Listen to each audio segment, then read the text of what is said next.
Hi everyone, bonjour tout le monde. Giard, author of The Courage to Love, Le Courage d'Aimer, uh, From Abuse to Happiness, a Healing Memoir, with a foreword by Patch Adams. I want to give you this gift of healing. I want to be there with you to share my story. So I'll be doing this reading weekly with a few commentaries, just spontaneous commentaries as I read along, as if you were here sitting in the living room with me. This is my gift of healing, because you can have an amazing life. I just know, and you can heal any part of your life. So I love you, and let's dive into it. So today I'll be reading the intros and preface, forward, and chapter one. Okay, are you ready? The Courage to Love, Gigia. Um, I had a few readers who gave me good comments. So Patch Adams, Patch Adams. We have had the privilege to have Guy on several of our clown trips. He is a big, soft-hearted soul whose radiant smile has brought much glee and stimulation for the trips. He and I have spoken often, and I truly feel his passion for living radiantly, using clowning as a tool to help midwife a loving world. To hear of his transformation to bring a loving soul will inspire others to try it on. Let him sparkle your environment. Thank you, Patch. Judy Carter, comedian, motivational speaker. To Guy, never forget that you have a gift of resilience. And for those who don't have that and are still suffering, it's your life purpose to heal others. Keep open to the gift the universe gives you with love. Thank you. Thank you, Judy. This book by Giard is not only well written, thank you, but also very useful reference that promotes hope in the therapeutic process of integrating the trauma experience by victims of assault suffering from post-traumatic stress disorder. This book can also be an interesting read for the therapist treating victims of aggression.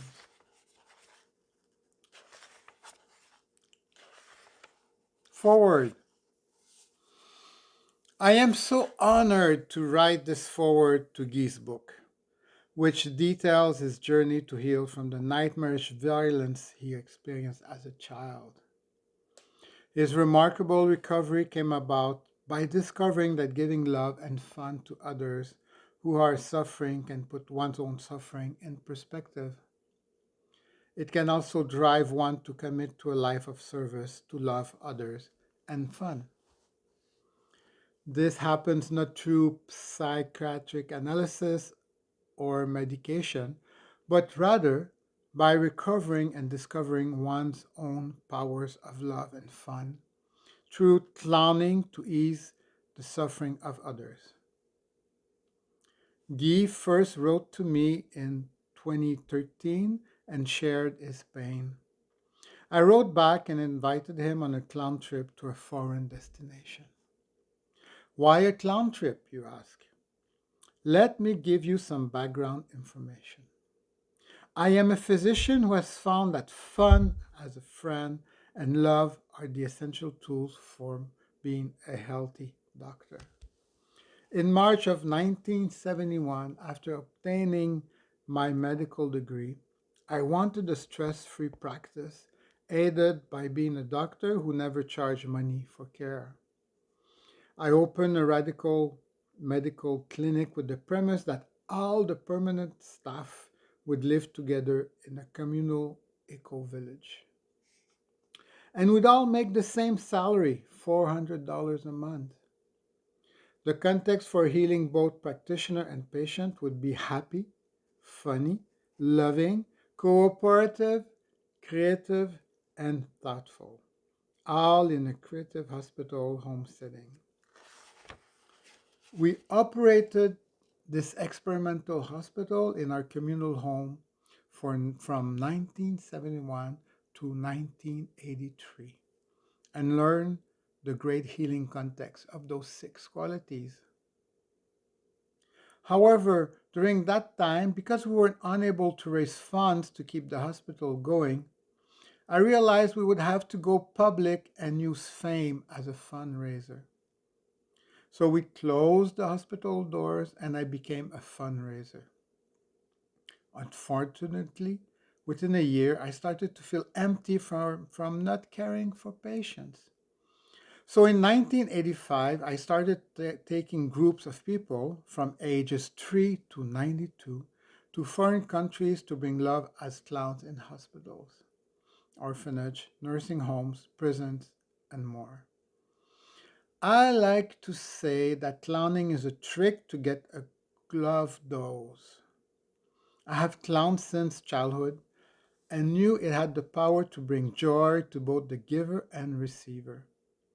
But those who joined us on the trips were not required to have any experience as clown to practice.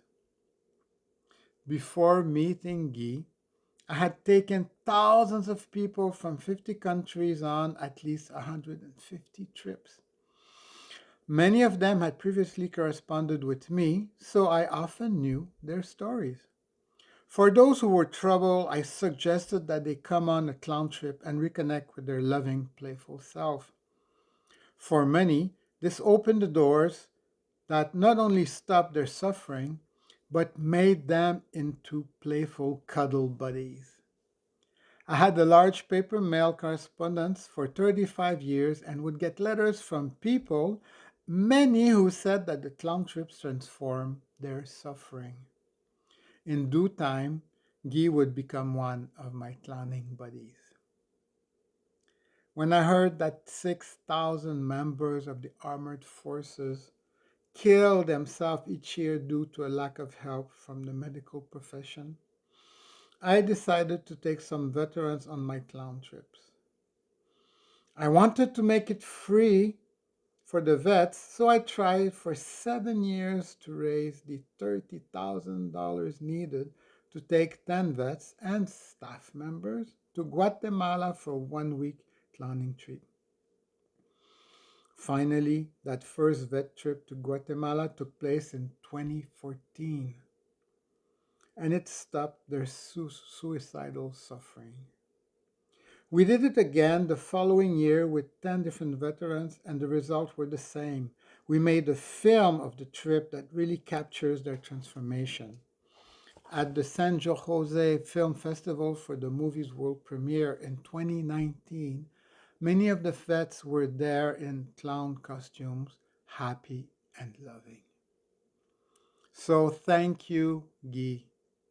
People like you who experienced the profound suffering in the past that needed healing came on a clown trip, stayed in touch, and gave me the confidence to dare to do more trips for wounded warriors. Even as the son of a wounded warrior, I would never have such confidence without people like Guy sharing their vulnerability. And for those of you reading this who are suffering, try clowning for love and fun where you live and with your family. Or come on one of our clown trips. In peace, Patch Adams. Hashtag Patch. Thank you, Patch. That's beautiful. I look forward for you to hear and discover my stories. You are amazing. Preface. Dear friend, this book is my personal 58-year-long journey of living through the pain of loneliness, the excitement of daring new life challenges, and ultimately the joy of finding purpose, love for myself, and for humanity. I wrote it with you, the reader, in mind, retracing my steps to give you hints of how I was able to heal myself from the hurt of childhood sexual abuse. Not only is this my autobiography, it is also a riveting adventure full of passion, art, music, humor, spanning across three continents, written in such a way that you feel as if you're along for the ride on an emotional roller coaster of a life.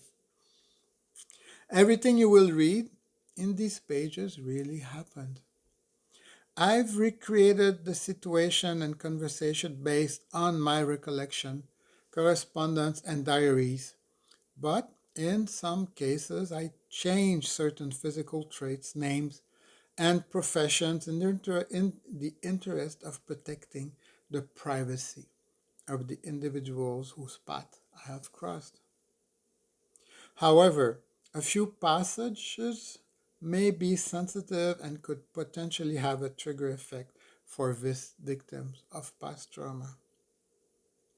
I chose to include these to help you, the readers, better understand the pain of abuse and the benefits of the healing process. More so, I've done so delicately and with respect. Lastly, as an added bonus, you can augment your reading experience with the artworks, the music composition, the videos, the interviews that you will find in this book. They are freely available online at my website, giard.com. It is a virtual reality extravaganza that will allow you to immerse yourself in my healing journey, in your healing journey. I wish such a book existed when I was at the beginning of my healing journey, but it didn't. So I decided to write it myself to be of service to all of who feel that there's much more to life than what they are living through presently. I'm gently handling my story, to you as a caring friend, as a life coach. If it inspires you to undertake your own healing journey, then I will have reached my goal in writing this book. I have discovered love along the way, and I wish you the same. Have a wonderful, amazing, beautiful, so full of joy and discovery journey. Giard, we're going to start. Part 1, The Fall. Chapter 1, No Man's Land. The stage was ready and the cheers of fans exploded like fireworks. The stuffy hot bar was crammed from the entrance to the front row. 5 minutes, you guys, get ready, the stagehand warned. I peered through the door across the dimly lit bar and saw my dad and my brother Mark drinking beers. They were squeezed at the table near the front, but this wasn't my dad's type of hangout. I knew he'd rather be in a church pew watching me sing Mozart's Requiem or Vivaldi's Gloria. But not my brother, though. He was in his element. Back when we were teens, he'd given himself the moniker the Great Rock and Roll Fan on the airwaves when he'd call into the radio station CHOM FM Montreal. Around that same time, he'd come to me with a new album saying, "Hey man, the Stones, they're awesome. You just gotta listen to Jumping Jack Flash. It's a gas." When the stagehand gave the sign that it was our turn to take to the stage, I heard the MC take the mic. "Welcome to the Piranha Bar," he shouted, extending the R sound and making it trill. Is it hot enough for you? Are you ready to rock? The people in the crowd stomp their feet and scream. Staring at the three little steps I needed to walk up to get to the stage, I thought to myself, wow, it took more than 50 years to finally reach this staircase, my first live gig as a lead singer. As I made my way onto the stage, the blinding spotlight, the roar of the crowd, and a wall of heat instantly took me back to a blazing hot alley. It was the summer of '64, and my brothers were on the prowl.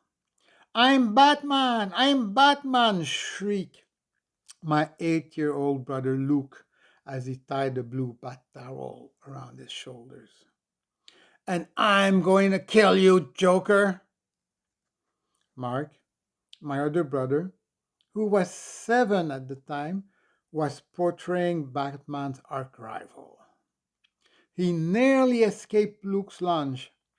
Mark was never given a choice as to whether he was Two-Face, the Penguin, or the Joker, but he was never ever Robin, the friendly sidekick.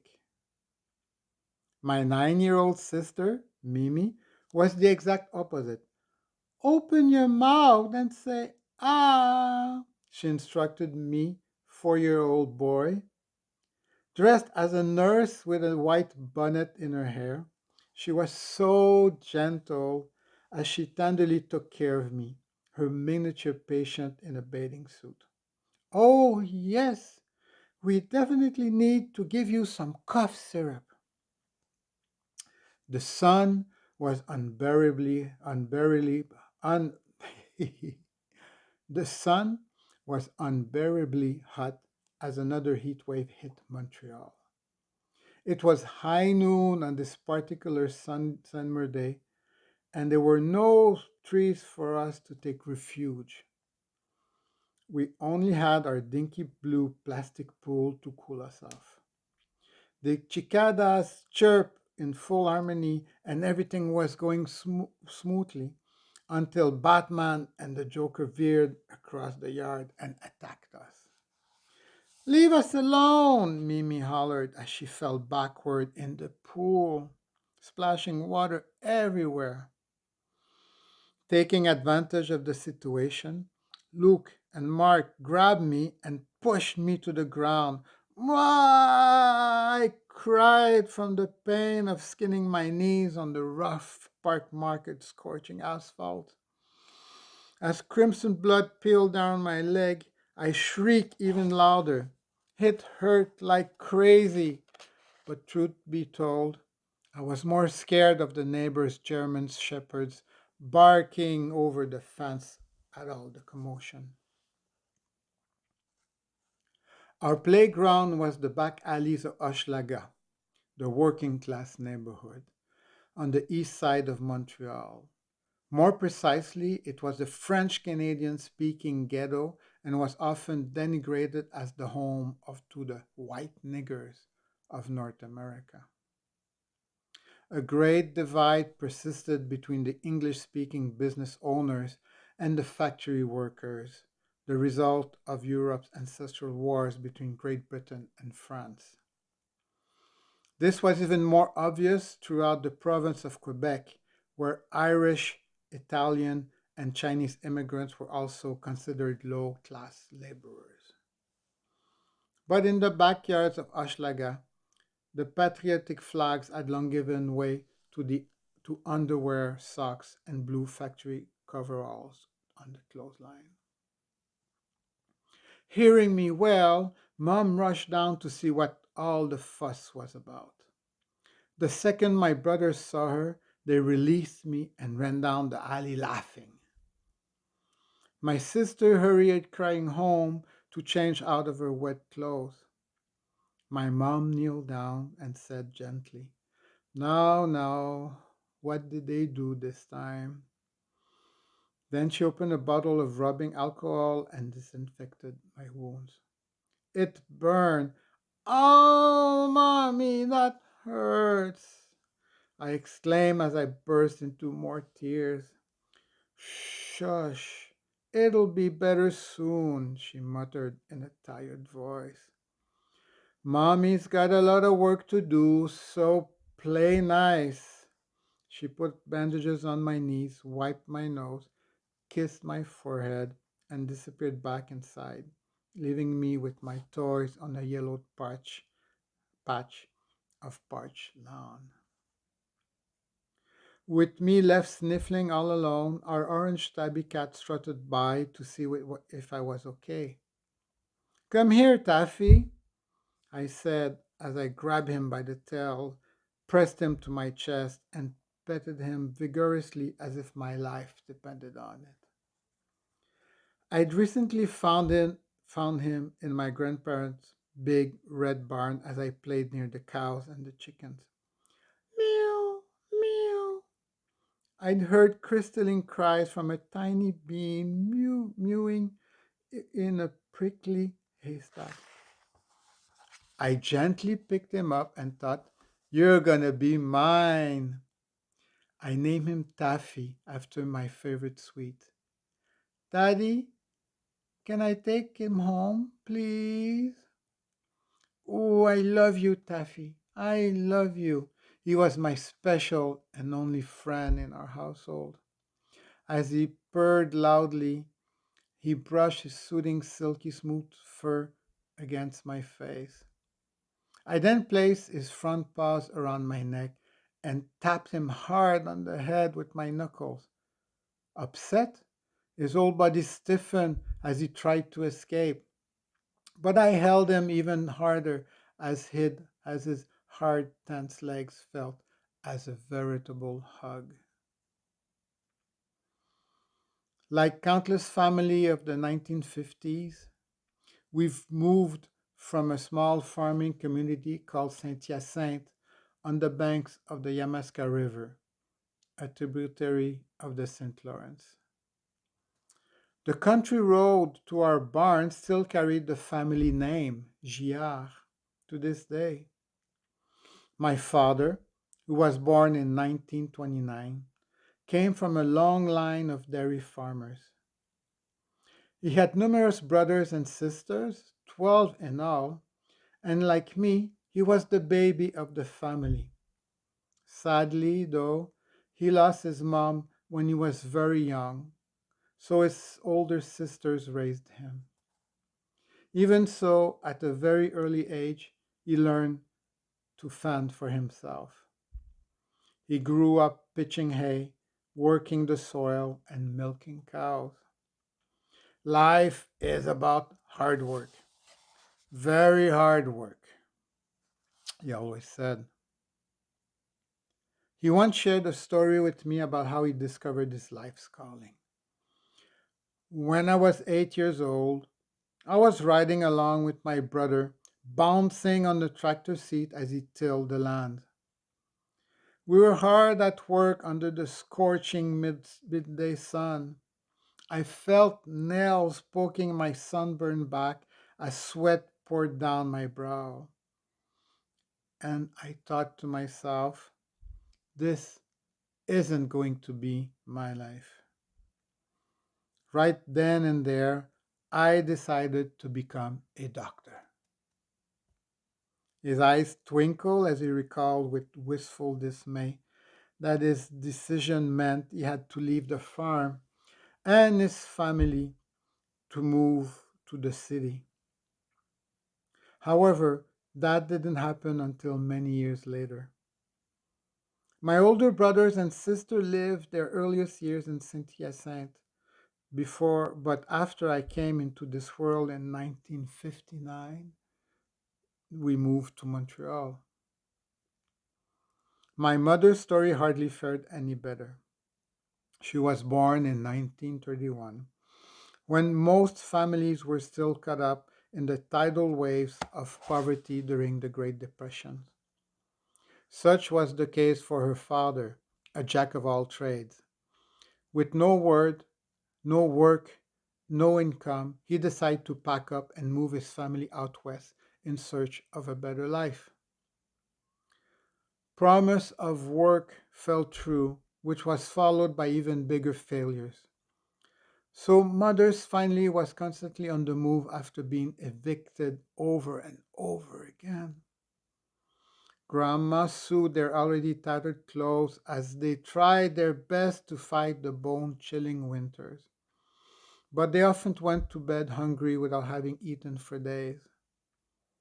When my mother was 8 years old, her older brother was sent overseas when Canada declared war on Germany and World War II erupted.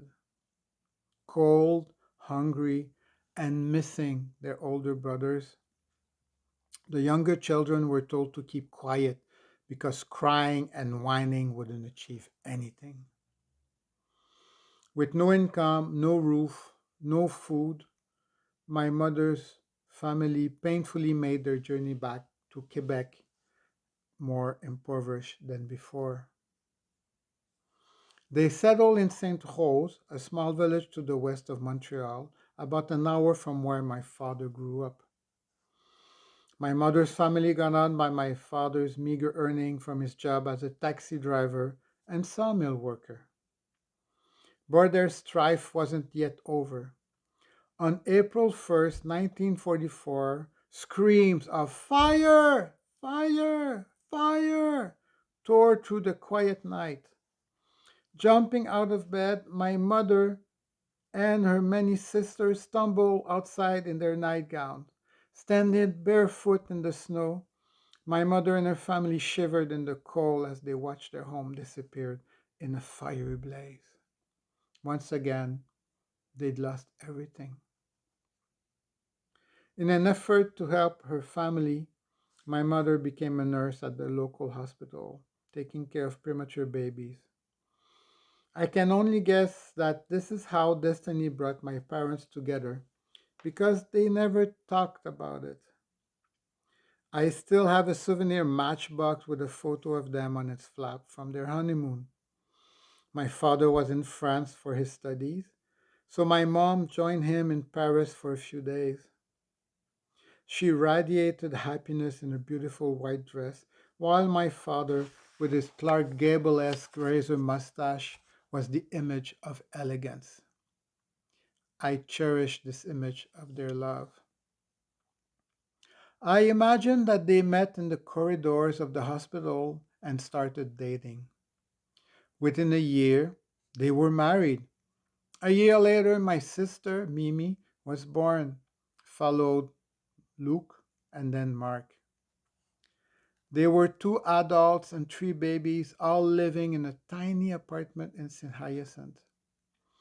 Dard was working hard as a medical resident, so mom struggled to keep them all clothed and fed.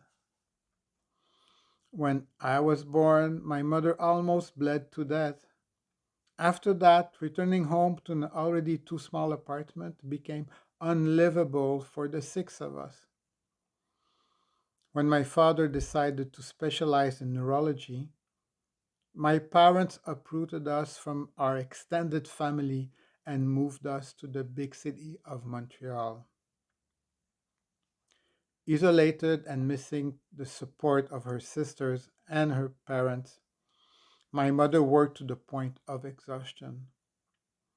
Finally, her 16-year-old niece moved in to provide some help, but after 3 months, she left unexpectedly, leaving my mom to fend for all of four of us children yet again.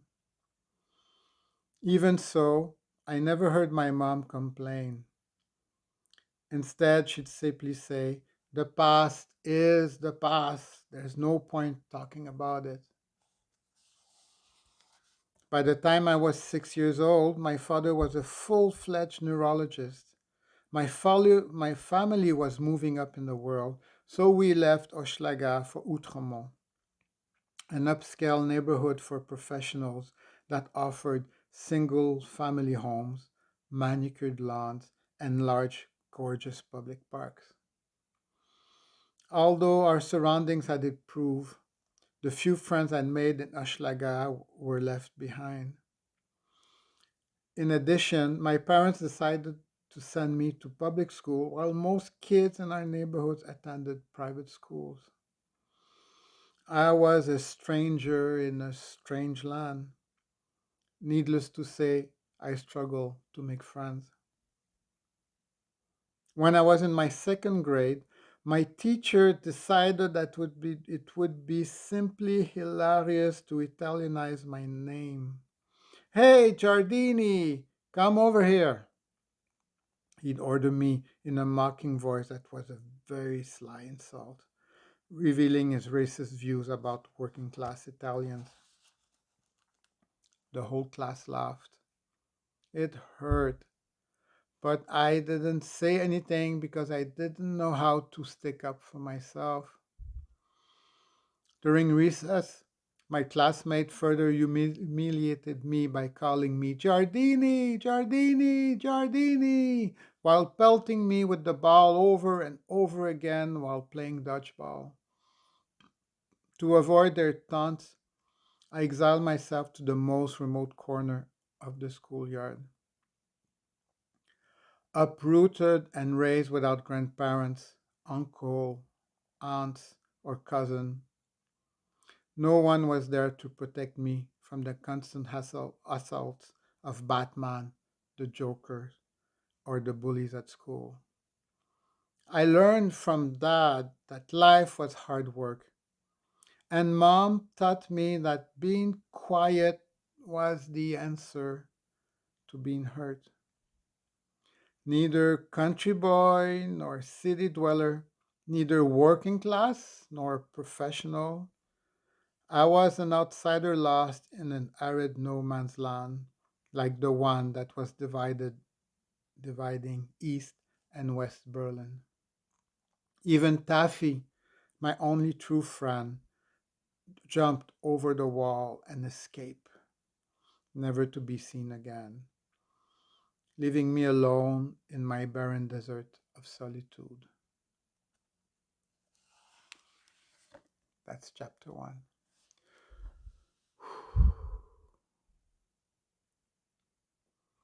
Thank you for being there. Thank you for sharing my story with me.